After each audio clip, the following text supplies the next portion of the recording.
Mentre al funerale della regina Elisabetta II mi sfilavano davanti uomini in ogni tipo di divisa e cappello.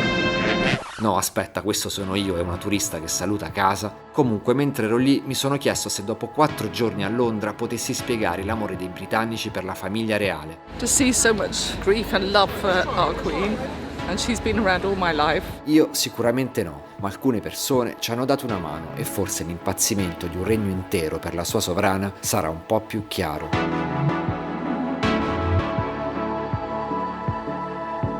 Headquarter di Fanpage Milano, detta anche redazione. Come lo posso iniziare questo video? Cioè, tu inizi ad andare là. Sì, primo pezzo con la sveglia è andato. E devi riuscire ad arrivare in tempo e prendere l'aereo.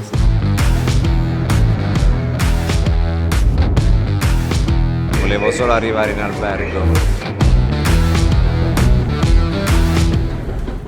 Fermata di Westminster, c'è letteralmente un fiume di gente. Stiamo per incontrare Riccardo, un ragazzo italiano che vive da circa 6 anni a Londra, la cui più grande passione è proprio la regina Elisabetta II. Devo andare da quel lato della strada, qui non si può passare perché è tutto transennato. Ciao, perdonami, sono in ritardissimo. Riccardo è un informatico e soprattutto un royal blogger. Ha scritto alcune lettere alla regina che le ha pure risposto, o meglio non lei in persona ma la sua assistente. Vabbè, vale lo stesso. Lo incontriamo vicino alla camera ardente della regina. Io la sentivo la mia regina, mi sentivo, non so se è brutto da dire, però un suo suddito anche. Io ho pianto quando ho letto la notizia. È assurdo pensare che a 96 anni, lei 2 giorni prima che lei morisse era lì ad accogliere il suo primo ministro, no? Aveva deciso di dedicare tutta la sua vita al servizio di questo paese e l'ha fatto. Spiegami perché un ragazzo di 26 anni dalla perché si è appassionato alla famiglia reale? Più che altro mi affascinava come potesse un'istituzione così antica potesse ancora essere in piedi nel XXI secolo e come poi la gente la possa amare così tanto. Ah, eccoli, può essere che siano di là. A un certo punto passa una macchina e la gente inizia a correre perché forse dentro c'è un nipote della regina. Erano i nipoti della regina. Perché poi loro si muovono solamente in Range Rovers, quindi provo a pensare all'Italia. Secondo me non c'è nessuna persona che ti porterebbe a fare queste cose, per esempio a stare fuori per ore, a fare una fila per così tanto tempo, è una cosa che noi non faremmo mai, perché probabilmente non abbiamo quella figura che ci identifica così tanto. Saluto Riccardo e torno verso casa. Sui viali che portano a Buckingham Palace alcuni inglesi hanno già preso posto in vista del funerale e c'è chi festeggia il compleanno. Buongiorno.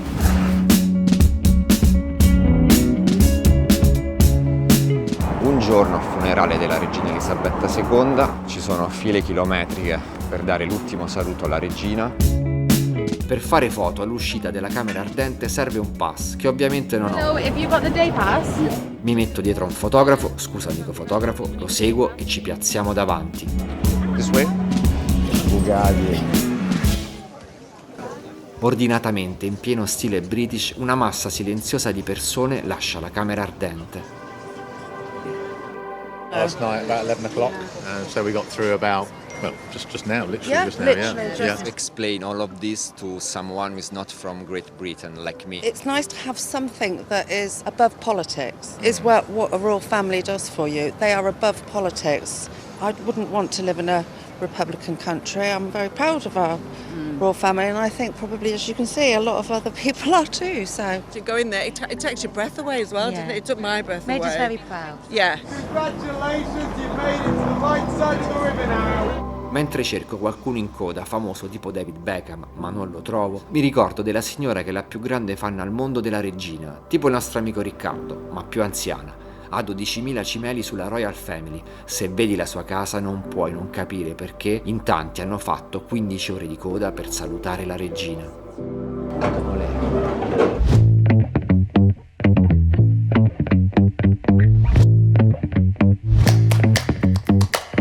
I just need a bigger house, another level or something would be. This is the Jubilee room. You see what I mean? You just get in, can't you? Yeah, my very first, my children were at school. Yes. Yeah, coronation year, wasn't it? Is that, yeah, 1953. Yeah. Yeah. I put it on a shelf, you know what I mean, and then I sort of got interested. But why is she so special to you? well, it's the way she was. I mean, she was a fantastic queen, a wonderful mother, a wonderful grandmother, worried about other people when there was a big accident or something like that. She would go and... You can have a cup of tea Yes, every day. I drink tea all with the a time. Different, Yeah. different cup. Yeah, you could, couldn't you? For a year, I think you could do that, really.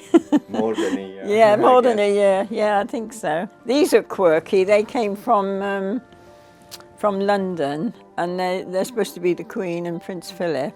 You dedicated your whole life and your place to her. Yes, yes. Oh, I adored her. I met her 4 times altogether, and I gave her a cake one time. I gave her chocolates another time. You know, you try to vary it a bit. Flowers another time. Bye. Bye. E invece l'intervista allo chef italiano che è stato per 3 anni con la Royal Family, come la inseriamo nel video? Vabbè, la lanci adesso, Come? con uno stacco. Tipo? Amici di fanpage, con questo bel controluce, come potete vedere non siamo a Londra. Piacere mio. Enrico Derflinger è stato per 3 anni lo chef della famiglia reale. È l'unica persona in questo video a cui la regina abbia rivolto la parola. Si deve andare a mangiare gratis, questo 2 stelle Michelin. È il primo giorno emozionantissimo, una cosa bellissima come nei film. La sera prima mi avevano indottrinato per come comportarsi davanti alla regina. Non devi toccarla, non devi rispondergli, non devi parlargli, non devi girargli le spalle, tutte queste cose devi fare la genuflessione. Mi hanno spiegato come guardare il tappeto quando retrocedevamo per non cadere, perché dovevamo fare circa 20-22 metri indietro.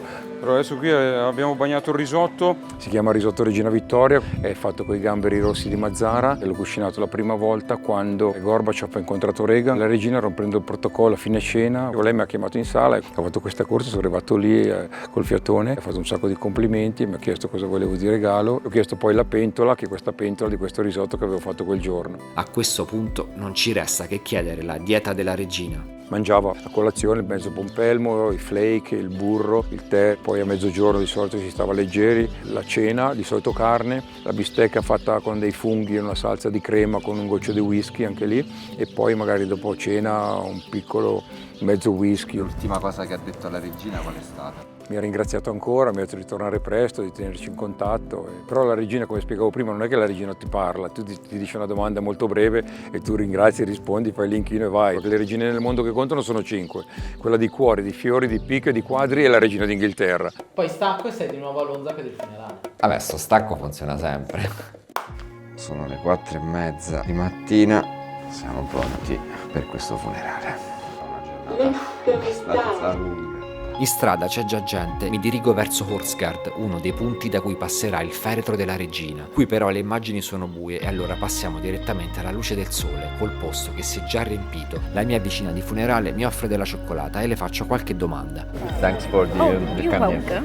How you feel today? Tired. Like everyone else here? Yeah, excited. Can't wait to see it. Devastated. For about an hour I cried. Poi iniziano le operazioni, guardia in parata, cavalli, marcia nel cortile. Il funerale lo guardiamo dai telefoni. Alla fine c'è l'inno nazionale, ma non canta quasi nessuno.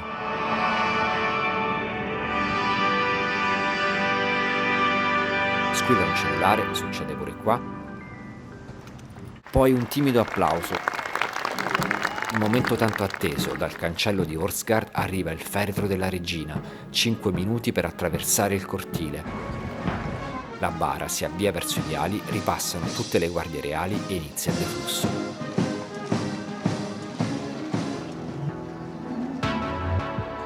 Insomma, dopo 5 ore d'attesa, 5 minuti di corteo ripresi male, un regno lungo 70 anni si è chiuso con 15 secondi di applausi. Si chiama sobrietà.